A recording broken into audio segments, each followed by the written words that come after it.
ಅಂಬೇಡ್ಕರ್ಗೆ ಈ ಒಂದು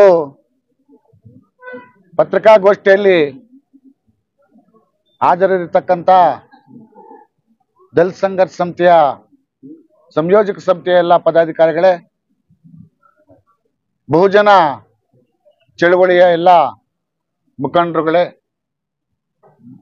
ಮುದುಗೆರೆಯ ಎಲ್ಲ ಮುಖಂಡರೇ ಹಾಗೂ ಗ್ರಾಮಸ್ಥರೇ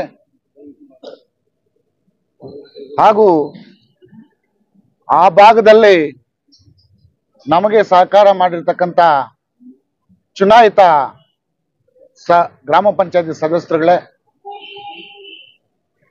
ಈಗಾಗಲೇ ನಮ್ಮ ಸೀನಣ್ಣನವರು ವಿಜಯಣ್ಣವರು ಹೇಳಿದಾಗೆ ಒಂದು ಮುನ್ಸೂಚನೆ ಏನೋ ಒಂದು ಒಳ್ಳೆಯದಾಗಬಹುದು ಅಂತ ಒಂದು ಸೂಚನೆ ಬಂದಿದೆ. ಅದನ್ನು ನಾವು ಬಹಳ ಆತ್ಮೀಯವಾಗಿ ಸ್ವಾಗತವನ್ನು ಕೂಡ ನಾವು ಮಾಡ್ತೀವಿ. ಹಾಗೇನೆ ನಾವು ಕೂಡ ಆ ಭಾಗದಲ್ಲಿ ಇರ್ತಕ್ಕಂಥ ಎಲ್ಲ ಕೆಲವು ಪ್ರಭಾವಿ ಗ್ರಾಮ ಪಂಚಾಯತಿ ಸದಸ್ಯರು ಮತ್ತು ಮುಖಂಡರೆಲ್ಲ ಕೂಡ ಒಟ್ಟಿಗೆ ಕೂಡ ನಾವೆಲ್ಲ ಕೂಡ ಮಾತನಾಡಿದ್ದೀವಿ. ಇದು ಯಾರದೋ ದ್ವೇಷಕ್ಕೆ ಯಾರೋ ಬಲಿಯಾಗ್ತಕ್ಕಂಥ ಕೆಲಸ ಆಗಬಾರ್ದು. ಸಮಾಜಕ್ಕೆ ತಪ್ಪು ಸಂದೇಶ ರವಾನೆ ಆಗಬಾರ್ದು. ಇವತ್ತಿನ 2025 ಕಾಲಘಟ್ಟದಲ್ಲೂ ಕೂಡ ಜಾತೀಯತೆಯನ್ನು ಪೋಷಣೆ ಮಾಡಿ ಬೆಳೆಸ್ತಾ ಇದ್ದೀರಿ ಅಂತಕ್ಕಂಥ ಕಳಂಕ ಆ ಭಾಗದಲ್ಲಿ ಇರ್ತಕ್ಕಂಥ ಸದಸ್ಯರಿಗೆ, ಸವರ್ಣೀಯರಿಗೆ ಬರೋದು ಬೇಡ.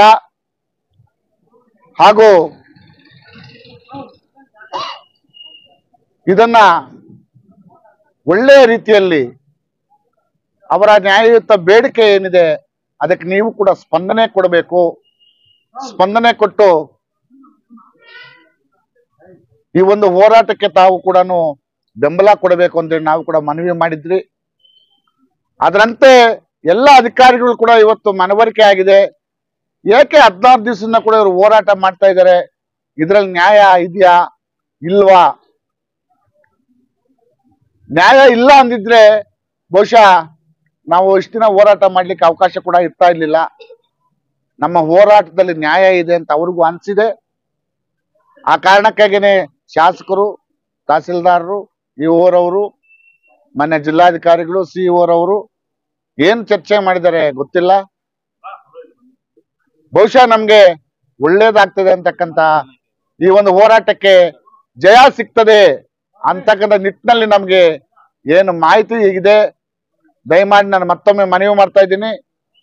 ಎಲ್ಲರೂ ಕೂಡ ಜಿಲ್ಲಾಧಿಕಾರಿಗಳು, ಸಿಇಒರವರು, MLA ರವರು ಈ ನ್ಯಾಯಯುತ ಹೋರಾಟಕ್ಕೆ ಸ್ಪಂದಿಸಿ ಮುದುಗೆರೆ ಗ್ರಾಮಸ್ಥರ ಬೇಡಿಕೆ ಮತ್ತು ನಮ್ಮ ಸಂಘಟನೆಗಳ ಬೇಡಿಕೆಯನ್ನ ಈಡೇರಿಸಬೇಕು ಅಂತ ನಾನು ಮತ್ತೊಮ್ಮೆ ಒತ್ತಾಯ ಮಾಡ್ತೀನಿ.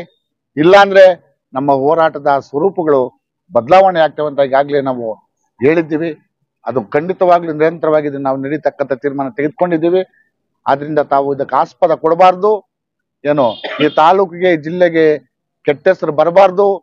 ಸರ್ಕಾರನೇ ಅಸ್ಪೃಶ್ಯತೆ ಆಚರಣೆಗೆ ಪ್ರೋತ್ಸಾಹ ನೀಡ್ತಾ ಇದೆ ಅಂತಕ್ಕಂಥ ಒಂದು ಕಳಂಕ ಈ ಜಿಲ್ಲೆಗೆ ಬರಬಾರ್ದು ಅಂತ ಹೇಳ್ತಾ ನಾನು ಮಾತಾಡ್ಲಿಕ್ಕೆ ಅವಕಾಶ ಕೊಟ್ಟದ್ದು ಎಲ್ರಿಗೂ ಕೂಡ ವಂದಿಸಿ ನಾನು ನನ್ನ ಮಾತಿಗೆ ವಿರಾಮ ಹೇಳ್ತಾ ಇದ್ದೀನಿ. ಜೈ ಭೀಮ್.